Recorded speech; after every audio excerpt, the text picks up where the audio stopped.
Olá, sejam muito bem-vindos e bem-vindas. Estamos começando aqui mais um encontro com agentes de negócios digitais. E hoje a convidada é ela novamente, Bruna Mercês. Bem-vinda, Bruna. Sempre bom receber a Bruna aqui, uma pessoa extremamente simpática, gente boa, competente. Bruna, agora fala aqui pra gente, rapidamente, defina quem é Bruna Mercês. Maravilha! Então, eu sou Bruna, eu trabalho com branding e posicionamento, especificamente, ajudando empreendedoras e empreendedores a construírem negócios digitais que se diferenciam no meio da multidão, que a gente sabe que é um grande ruído hoje, dentro do Instagram, dentro das redes sociais de forma geral, conseguir se diferenciar e chamar a atenção. Então, eu trabalho especificamente com essa parte de expressar o seu máximo potencial através de uma comunicação que seja assertiva e gere ROI, no final das contas, porque todo negócio precisa disso, né? Boa, muito sentido, faz muito sentido. Bruna, bem legal, eu quero depois chegar nessa parte que você diz como você tem ajudado pessoas, Legal. Mas eu queria voltar para o início. Primeiro, como você começou esse encarreiramento? Legal. Então, eu sou, desde muito nova, eu sou muito autodidata. Então, eu lembro que uma lembrança muito clara que eu tenho da minha infância é minhas amigas me chamando na frente do portão de casa e eu fingindo que eu não estava em casa porque eu queria ficar na frente do computador. Então, eu sempre mexia muito com Tumblr, aí millennials mais vão saber do que eu tô falando, mas é uma espécie de blog, assim, da época.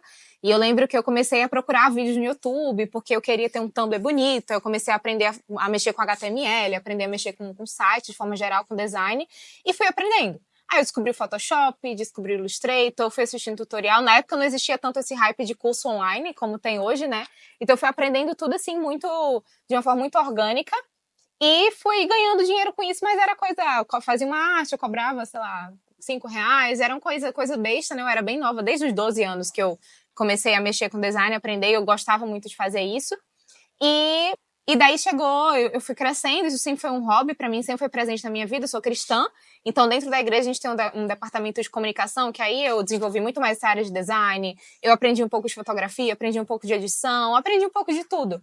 E quando eu comecei a estudar... Aliás, falou uma coisa que é interessante, né? As instituições religiosas, principalmente as igrejas, né? Uhum. Elas são um ambiente muito fértil para você desenvolver talentos, né? Você começa, geralmente, ali como voluntário, se prontificando a fazer coisas, você vai desenvolvendo e se conhecendo, né? E são grandes referências também dessa área de comunicação, né? Enfim, Sim. Tem grandes... A gente vê, por exemplo, a Lagoinha teve a virada, né? Que foi para quem trabalha com comunicação, sabe que foi um evento religioso, que as pessoas às vezes não olham tanto para esse lado, mas foi muito estrategicamente pensado e muito bem desenhado. Então é uma área que, dentro de igrejas, tem bem uma referência muito boa. Comunicação é muito forte, né? Exatamente. A música, a comunicação, o show business, tudo dentro da igreja é muito forte. Exatamente, muito forte. Mas vamos lá, desculpa interromper seu raciocínio, só achei curioso quando você falou isso. Seguindo, então eu cresci, enfim, eu tinha isso muito como hobby. Eu nunca pensei nisso como uma profissão. Para mim era algo que eu gostava de fazer.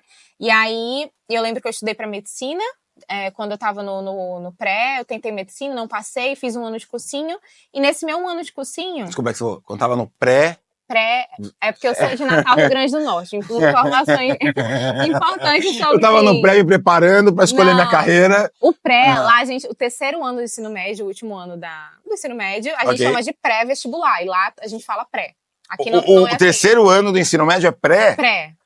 Bom, pra mim isso é novidade. E aí tem os nomes das turmas, preparado, predestinado, sempre tem esses nomes porque Jura? a gente chama de pré. Não, eu não conhecia. Ó, a gente tem ali, ó, a gente tem ali uma pessoa que saiu recente do ensino médio. Vocês chamam assim, não, no ensino médio? É novo esse... Você conhece? Assim, é pré-vestibular só. Tá, mas a turma do terceiro ano é uma turma do pré, não? Não, é novidade. Então é coisa do Rio Grande do Norte. Boa, Rio Grande do Norte. Boa. Então, eu não conhecia, mas talvez seja regional. Desculpa então. Nada, no pré eu tentei medicina, não passei, fiz um ano de cursinho, não passei também, mas eu tinha isso como hobby. E aí eu lembro que surgiu uma oportunidade de uma pessoa da minha igreja que precisava de alguém pra fazer os designs dela, e eu já fazia isso, fazia bem. E eu comecei a trabalhar pra ela, ganhando ali uns R$200 por mês, fazendo tudo. Mas, de novo, eu não via como... Eu era muito nova, né? Eu devia ter os meus 20 anos ali. Não muito diferente do que eu tenho hoje.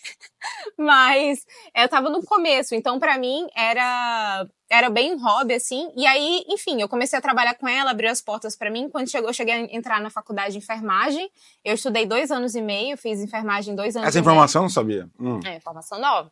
Fiz 2 anos e meio, eu amava. E foi onde eu me descobri nesse lado, meu lado acadêmico.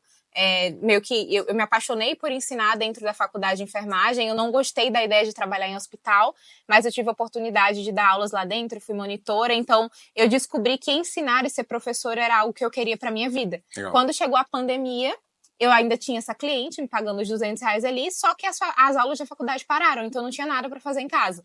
Foi aí que eu comecei a estudar mais para conseguir, porque era a única coisa que eu tinha que fazer, eu estudava mais, buscava mais, a gente começou a ir para outras redes, e eu descobri que existiam pessoas como eu, na minha faixa etária, ganhando muito dinheiro, ensinando outras pessoas na internet. Aí foi quando eu comecei a decidir empreender e levar isso para outras pessoas, né? Ali minha ideia sempre foi ensinar, mas como eu fazia meus próprios designs, eu fazia minha cópia, eu fazia tudo, eu fui atraindo muitos clientes dessa área de prestação de serviço, e foi quando eu tranquei a faculdade de enfermagem, comecei a faculdade de marketing, fui me especializando em branding, fiz vários cursos livres na área de branding, e me apaixonei, porque da parte de design eu sempre gostei muito dessa área da estética, da parte visual, de construção de universo, mas como eu acredito que por eu ser cristã, eu sempre fui muito para esse lado do propósito. Então, para mim, o design não era só a cor, nunca foi só a cor bonita, sempre foi o significado por trás, o porquê por trás. E quando eu descobri que isso tinha um nome, e tinha todo um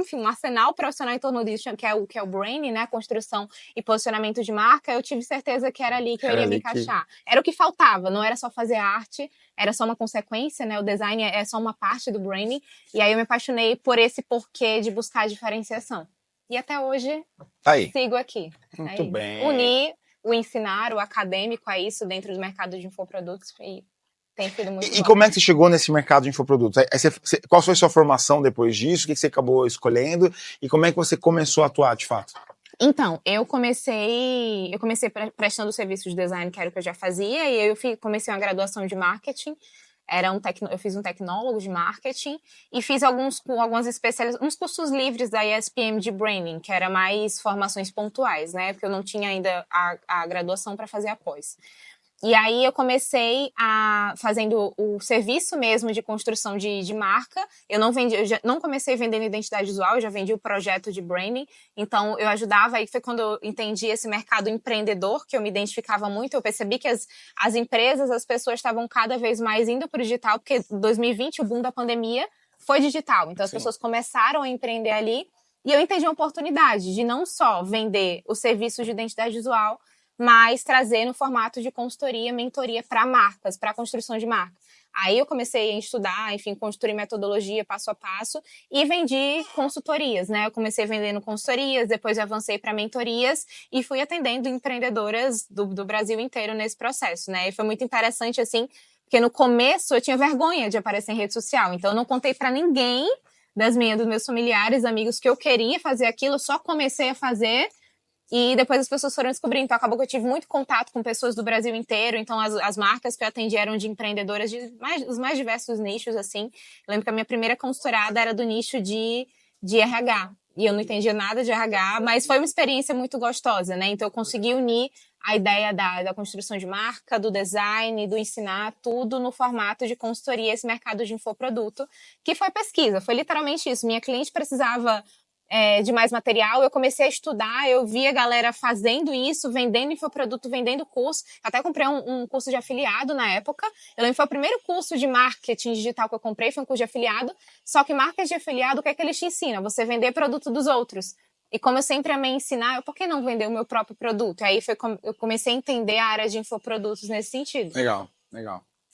E aí, como é que você foi desaguando, então, o seu primeiro infoproduto? Você ajudou alguém a criar ou você criou o seu primeiro? Legal. Como é que foi? Eu criei o meu primeiro, né? Eu comecei prestando serviço de consultoria e daí depois eu lancei um curso que chamava A Casa do Branding. E aí tinha essa narrativa, é bem legal. Em uma das aulas eu vou tentar trazer esse conceito, mas porque as pessoas associam muito o branding a um iceberg, né? Que existe o topo do iceberg e várias coisas. É uma analogia que as pessoas usam bastante. Então, o topo é o logo, são as cores, a identidade visual, e abaixo do iceberg existe a estratégia de posicionamento, diferencial, pesquisa de mercado e tudo mais. E eu associei isso à construção de uma casa, porque toda casa precisa de um alicerce. Então, o alicerce seria justamente essa essência da marca, plataforma de marca, que envolve missão, visão, valores, propósito. Existe a parte de dentro da casa, que é como você vai receber, a experiência do cliente, que seria o servir o cafezinho ali, a entrega dos seus produtos, a qualidade dessa entrega. E existe a fachada da casa, que é o que faz as pessoas quererem bater na porta, que é justamente o topo do iceberg. E aí eu criei esse produto que foi a Casa do Brain, eu construí ele do zero. Eu lancei ele do zero também, com coprodução, fiz coprodução. E no processo das minhas consultorias, eu também ajudo empreendedoras, infoprodutoras a construir seus próprios produtos. Porque acaba que o branding, ele, por muitos momentos, as pessoas veem ele como algo intangível. Então, que vai ser construído somente a longo prazo. Mas eu acredito muito que existe a parte da ação, da construção de marca. Não é só criar o conceito, mas dar vida a esse conceito. E a maior materialização do branding é o produto, é a entrega. Então, é você pegar aquilo e conseguir empacotar e entregar para o cliente de forma com que aquilo que ele sentiu na comunicação, ele vai experimentar dentro da construção de marca. É isso.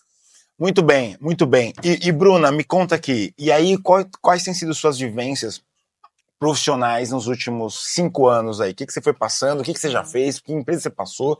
Que tipo de atividade você fazia em cada uma delas? Legal. Eu passei por várias empresas, assim, como design no começo, que como eu falei, meu perfil acabou virando um portfólio ali.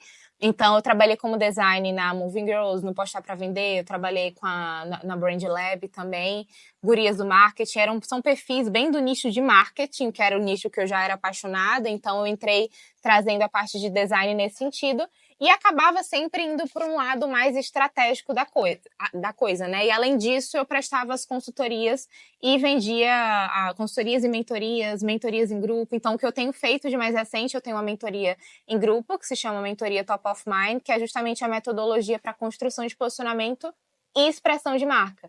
Então, lá dentro eu falo de 3 pilares, que é a essência, que é justamente a plataforma de marca, a identidade, que é como você comunica isso verbal e não verbal, e a expressão, que aí entra na sua esteira de produtos, na estratégia, nos funis de venda, que é implementar o branding na sua criação de conteúdo e no dia a dia. Então, hoje eu trabalho nessa mentoria em grupo, mas aí o meu escopo vem de diversas áreas, né? E, enfim, a Unifest, que é uma empresa que o nosso produto ele faz parte desse ecossistema da Faculdade Unifest. Eu estou há quase um ano aqui dentro, né, contribuindo na parte de marketing, de estratégia, principalmente no sentido de comunicação e esse lado mais do marketing criativo, por assim dizer, né? Então, estou bem imersa nesse momento, né, nesse contexto educacional que envolve o ecossistema da Unifest e da Eduz. Muito bem, muito bem. Bruna, se tivesse que definir aqui, você está envolvida hoje com branding, posicionamento, se tivesse que entender branding em uma frase sucinta, o que é? Consegue resumir? Consigo. Tem uma frase que não é a explicação perfeita, mas eu acho que fica fácil de entender que branding é o que as pessoas falam de você quando você não está na mesa. E aí eu sempre gosto de comparar com um momento assim comum, tem um restaurante ali, a gente vou encontrar com os amigos, vou almoçar. Primeiro, quando eu chego no restaurante, eu causo impressão nos primeiros segundos. Se eu chego lá descabelada, se eu chego lá arrumada, ou se eu chego formal demais, ou se eu chego com o menino no colo, tudo aquilo vai gerar uma impressão das pessoas sobre mim. Tanto as pessoas que já me conhecem, aí minha mesa de amigos está me esperando, quanto as pessoas que nunca me viram na vida. Mas antes mesmo de eu abrir a boca, as pessoas já vão ter essa percepção e vão criar no consciente dela. E aí entra a importância da ponta do iceberg, né? Da fachada da casa, vamos dizer assim. E aí eu chego na mesa, abro a minha boca, tenho as conversas, gero relacionamento, como ali e vou embora. E quando eu saio, as pessoas, típico, né, enfim, grupo de amigos, então, a Bruna estava assim hoje, a Bruna estava muito desarrumada, a Bruna é muito inconveniente, ou, nossa, a presença da Bruna é muito boa, é muito diferente quando a Bruna vem, queria que ela tivesse ficado mais. Então, tudo isso depende da minha postura, da minha comunicação, aquilo que eu falo, as conversas que eu entro, as conversas que eu corto. Então, essas percepções que são geradas vão gerar uma emoção naquelas pessoas e vão fazer elas falar de mim bem ou mal. Então, até a ausência do branding, até na ausência do branding existe a presença, né? Porque a ausência do branding também é um branding. Então, tem muita gente que, fulano não cuida do visual, do perfil, fulano não... Mas isso já é uma construção de branding. Construção de né? branding. Ou é o próprio branding. É isso. Muito bem, muito bem. Ô Bruna, como é que a gente... Traz um caso prático, assim, por exemplo, como é que eu vejo esse branding? Claro, você trouxe um exemplo bem prático em relação àquilo que se fala na mesa sobre mim. Aham. Mas algo que todo mundo conheça, assim, tem cases assim, que a gente consegue ver de uma marca, de uma marca pessoal, de alguém, pessoas assim, isso aqui se posiciona dessa forma, Aham. ela é percebida dessa forma, ela é falada dessa forma, aqui há branding aqui, ó, tá? Esse é o branding na prática. Aham.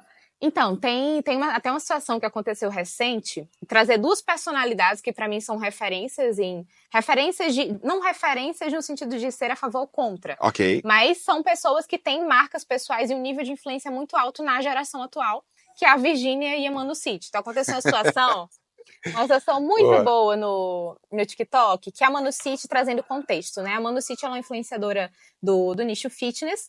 Ela começou do zero ali, só fazendo publis, então esse era o negócio dela, assim como muitas influenciadoras. E aqui eu vou falar de branding, mas também de muitas tendências do mercado que estão acontecendo agora. Então ela começou como influenciadora ali no TikTok, e aí ela decidiu lançar a sua própria marca, que é a Good Day, uma marca de creatina. E a Good Day tem um faturamento aí, se eu não me engano, tem um vídeo que ela fala que faturou 7 milhões, mais talvez 22 mil. Foi um número bem expressivo que ela trouxe, até foi num vídeo da G4 que ela trouxe essa informação. Mas é uma empresa, assim, que fatura muito para ter eu não sei exatamente o período, mas no máximo 2 anos, talvez até menos que isso, de nascimento, né? Então a empresa cresceu muito rápido pelo simples fato de ser a Manu City. Então ela cresceu e influenciou as pessoas numa proporção que gerou tanta conexão que as pessoas confiavam tanto nela que muito mais do que vender o produto dos outros, ela viu que existia um ouro muito grande em vender o seu próprio produto. Legal. E aí a Manu, ela fez um vídeo lendo um livro de marketing, chamava 11 Leis do Marketing, alguma coisa nesse sentido. E ela falou que nesse livro fala que é um erro você trabalhar com a estratégia de desconto se você quer vender um produto de ticket mais alto, porque as pessoas vão sempre ficar esperando pelo próximo desconto. E por isso que na marca dela ela não fazia isso. Só que ela começa o vídeo de uma forma curiosa. Ela fala, você compraria um body splash da Virginia se não tivesse em promoção? E aí que gerou todo o conflito na internet, porque de outro lado a gente tem a Virgínia, que é também uma grande influenciadora. Ela é uma pessoa que as pessoas amam a rotina e ela atende um público muito... A galera. A Virgínia fala com a galera, fala com o povão, fala com a dona de casa, fala com a mãe, fala com o adolescente. Então, ela é uma das maiores influenciadoras. E a WePink, que é a marca da Virgínia, é uma marca que foi criada para esse público. Então, é a pessoa que, enfim, que gosta de acompanhar as dancinhas, que vem ela, ama a família, ama todo o contexto. Então, faz sentido para a Virgínia a estratégia de desconto. Para a Manu, já não faz tanto. Então a galera meio que caiu em cima da Manu City, assim, nesse sentido, por ela falar que estratégia de desconto era errado. Mas não é que é errado. No contexto da Virgínia, faz muito sentido. Porque a marca vende pelo desconto e a galera que compra espera por aquilo. Mas uma marca de alto padrão, a Good Day é mais classe C, B, A ali, então são pessoas que têm um poder aquisitivo mais alto, não faz sentido trabalhar com essa estratégia, né? Então são marcas que mostram a tendência, essas duas pessoas, além disso a Manu City também agora é dona de uma academia. Ela e outro sócio é a The Simple Gym. Okay. Fica no Rio de Janeiro, uma academia minimalista, tem toda essa estética que a geração Z ama. Então ela se associou à Manu e passou a ser muito mais reconhecida por isso. Aí esse é o poder de construir uma marca que se conecta com o público verdadeiramente e que tem um poder de influência, persuasão muito alto, mesmo sem ter que escancarar na cara das pessoas, compre isso aqui, essa é a sua melhor oportunidade, esse é o seu melhor desconto. Então, a marca tem esse poder de gerar valor de uma forma muito forte e gerar a venda sem precisar de uma estratégia de venda direta. É por percepção de valor, por desejo, né? Então a gente para de brigar por preço quando a gente sabe trabalhar o brand de uma forma muito bem trabalhada, porque a gente consegue gerar conexão a ponto da pessoa só querer aquilo porque tem aquele rosto, porque tem aquela pessoa. E óbvio, isso acontece com marcas pessoais, mas também com marcas corporativas, né? Então, assim, isso você falou uma coisa interessante, né? Que não é nem certo nem errado exatamente, né? Uhum. Então, é como se eu dissesse, sei lá, pega bem eu ir num evento um pouco mais elaborado, digamos, num casamento de tênis. Um tênis branco. Depende. Do quê? Depende de quem são os noivos, depende de como é a personalidade deles, depende do local do casamento. Perfeito. Então, acho que essa é a minha pergunta, né? É a questão de não haver o certo e o errado, mas é uma questão de escolha e posicionamento a partir dessa escolha, né? Isso. Então, é isso que tem a ver esse branding. É isso que é essa lição que você tira, no caso aqui que você está trazendo, esse caso aplicado. Exatamente. Até outro caso recente da Virgínia, que foi na CPI? Na CPI. CPI, muito falado. Da Betts, muito falado, que todo mundo fala que foi altamente estratégico e que isso e aquilo, porque o que aconteceu? Ela foi para um ambiente extremamente formal, um ambiente que a gente espera seriedade, e aqui não vamos falar de certo ou errado, vamos falar de branding. De escolhas. De escolhas, de um ambiente completamente formal, sério, com uma pauta muito delicada, e ela foi como se estivesse indo encontrar com a amiga, deitar no sofá de casa, e ela foi lá de moletom e com a cara da filha estampada, que a filha dela é muito amada pelo Brasil inteiro, que é uma fofura. Foi com um copão ali não sei se era da Stanley, mas o copo Stanley, modelo copo Stanley de canudo, com a marca da Pink estampada. Teve uma linguagem ou comunicação muito boba nas falas, nos posicionamentos, ou seja, ela infantilizou em muitos aspectos, aquele momento como se estivesse negligenciando aquilo. Eu tô aqui de boa. Isso aqui pra mim não é nada demais. E até nas falas, no discurso, ela deixou muito claro que não era uma pauta séria pra ela. Isso é certo ou isso é errado?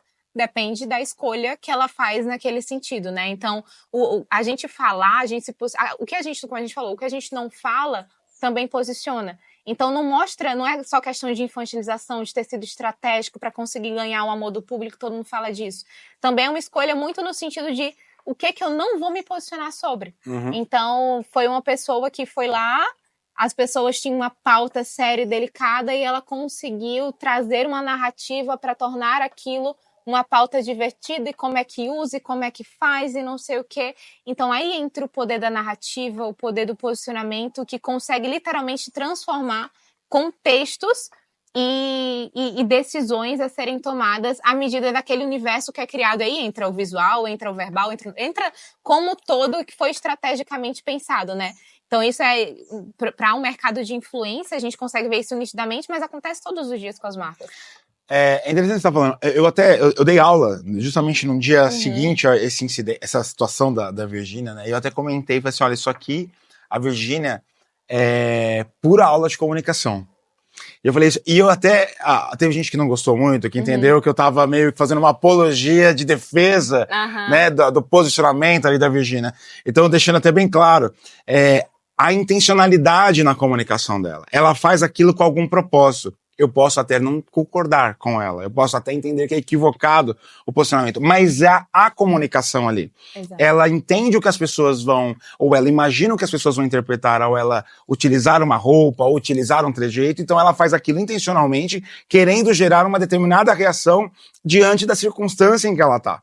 É isso. Então, há uma intencionalidade, a comunicação, ela torna comum aquilo entre as pessoas. Ela fala, olha, eu sou só uma mãe aqui, dedicada, só que só uma pessoa, eu sou até meio inocente, eu nem sei, o canudo, né, que ela enfia o microfone como se fosse um canudo, que boba eu sou tão distraída, posso ter eventualmente ter feito alguma coisa, mas sou só uma pessoa distraída, né, não sou uma pessoa cruel. Maldade. Né, então, essa mensagem que ela tenta passar, então, de fato, há uma aula de comunicação aqui, né, há uma aula de intencionalidade, de posicionamento, de branding, de construção de uma marca que às vezes pode até ser um pouco, como eu posso dizer aqui, manipulada, ou às vezes é artificial, né? Talvez uma construção artificial de uma imagem, de uma reputação, de um branding. Mas a intencionalidade, né? Não foi acidental, né? As escolhas ali não foram acidentais. Exatamente. E eu acho que não ser acidental é a grande proposta de você pensar em branding. Porque quando a gente tem a comunicação, é aquilo que eu falei, até eu não ter intenção em me comunicar, eu estou construindo uma percepção. Então, basicamente, o que a Virgínia mostra sobre comunicação é o controle da narrativa. Ela mostra como você consegue ter o controle da narrativa, das percepções, se você for intencional em cada escolha de fala, de elementos, de símbolos que você vai usar ali. E quando a gente traz isso para o digital, como é importante, né? A gente conseguir ter esse controle do que a gente vai comunicar. Porque quando a gente fala da construção de uma marca, gente construir um negócio, a gente precisa tem um público, que a gente vai ter que comunicar com esse público, tem um produto que a gente precisa vender esse produto, tem o que as pessoas vão achar sobre a minha marca e perceber sobre a minha marca. Eu não consigo controlar a percepção das pessoas. Eu consigo controlar a minha comunicação. E aí que entra a estratégia, que é justamente a gente conseguir colocar numa mesa e desenhar quais são os símbolos, elementos, palavras, comunicação, conteúdo, estratégias que vão fazer com que exista a maior chance daquelas pessoas daquele grupo me perceberem daquela forma. Seja a melhor marca de vender celular, seja a melhor empresa de educação. Então, quando eu defino essa comunicação, o que é que eu quero ser? Eu quero ser a empresa mais competente de educação no Brasil. Agora, o que é que eu preciso fazer na minha comunicação para conseguir chegar lá? E aí a gente sai do lugar de ficar torcendo para as pessoas acharem que eu sou a melhor e entra no lugar de controlar essa narrativa dentro da nossa comunicação. Ou você ter um papel dominante ali naquela relação, né? E deixa eu fazer uma pergunta. Você fala aqui, né, de duas influencers, né, de duas pessoas que utilizam a sua imagem pessoal para construção de negócios. E essa aqui é uma formação justamente de, né, agente de negócios digitais. Essa é a proposta aqui desse encontro, né, de falar sobre isso, é uma das aulas desse encontro. Como você, então, entende que essa construção de marca, esse posicionamento, essas escolhas intencionais com foco em negócios, são impactadas diretamente na era da inteligência artificial? Ou seja, se eu quero construir um negócio, principalmente nos meios digitais, então eu tenho que pensar aqui no posicionamento, na minha intencionalidade, o que eu quero ser, como eu quero ser percebido, mas como a inteligência artificial e todas as ferramentas que a gente viu surgirem de forma avassaladora nesses últimos 2, 3 anos, como é que elas impactam nessa construção de uma reputação, do branding, quando eu penso em negócios? Então, uma coisa que é fato, assim, do digital, principalmente na era que a gente está vivendo agora, é que pessoas se conectam com pessoas. Então, a gente veio de um momento, para quem acompanha, assim, da bolha do marketing digital, da comunicação digital, de que conteúdos menos produzidos passaram a performar muito mais do que conteúdos que são mais produzidos. Então, aquela coisa, existe muita, tem que fazer um design super elaborado, e um carrossel, e um vídeo com câmera profissional, e de repente chega uma pessoa gravando do banheiro de casa e consegue um alcance e uma relevância muito maior, simplesmente porque aquela pessoa é real. Então, a gente está num momento de comportamento de consumo em que eu quero que pareça que eu sou sua melhor amiga, ali dentro do digital. E ao mesmo tempo em que a gente tem tanta sede e necessidade de humanização, existe uma era de automatização com a IA e velocidade e volume e a inteligência artificial tomando conta da criação de conteúdo. Então, a IA, ela pode entrar como uma grande auxiliadora de negócios para conseguir potencializar principalmente a questão do volume, porque quando a gente fala digital, eu gosto de chamar de presença digital, né? Quando a gente fala desse jogo da quantidade e qualidade, eu gosto de chamar de presença. Quanto mais presente, mais importante. Isso na vida e isso na criação de conteúdo. Eu posso ter duas amigas. Aquela que vai na minha casa todos os dias e me liga todos os dias, está comigo todos os dias, é aquela pessoa que, querendo ou não, eu vou me conectar, vou confiar, vai ser a primeira pessoa que eu vou procurar quando eu tiver um problema. Já aquela que eu marco um café superfaturado uma vez no mês, não é que é irrelevante. Eu conheço, mas não é a primeira pessoa que eu vou ligar. E por que a gente não enxerga a nossa audiência dessa mesma forma, né? Então, no digital, quanto mais presente você tá, quanto mais você aparece, mais é a mesma coisa do cinema, né? O tempo de tela. Quanto mais tempo de tela eu tenho, mais valor eu acabo tendo naquilo. E a IA, ela possibilita que a gente aumente muito esse tempo de tela, porque exige cada vez menos esforço, cada vez mais velocidade. E isso é um ponto muito positivo, desde que você não esqueça do lado humano, desde que você não pare de pensar. Então tem até esse dilema de, será que a IA vai roubar o papel dos profissionais? Será que design não vai ter mais emprego? Será que...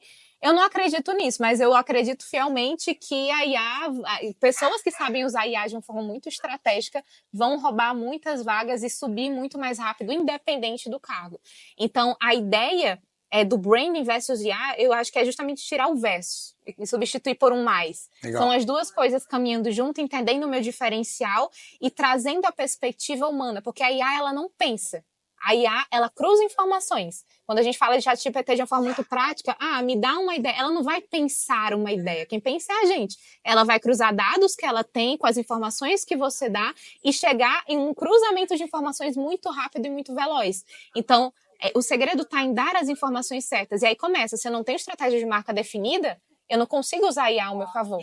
Eu não consigo pegar a IA e usar ela para potencializar o volume de criação, acelerar os processos da minha empresa. Porque primeiro eu tenho que ter os processos. Primeiro eu tenho que saber meu diferencial, qual que é meu posicionamento. E aí eu uso a IA para acelerar isso de uma forma estratégica. Então as duas coisas têm que ter o branding mais a inteligência artificial. Nem só um, nem só outro, né? Para a gente conseguir ter velocidade e relevância nos dias de hoje. Muito bom. Bruna, conta pra gente aqui o que é que você vai ensinar pra gente. O que é que você vai ensinar pra gente de uso de inteligência artificial na construção do branding.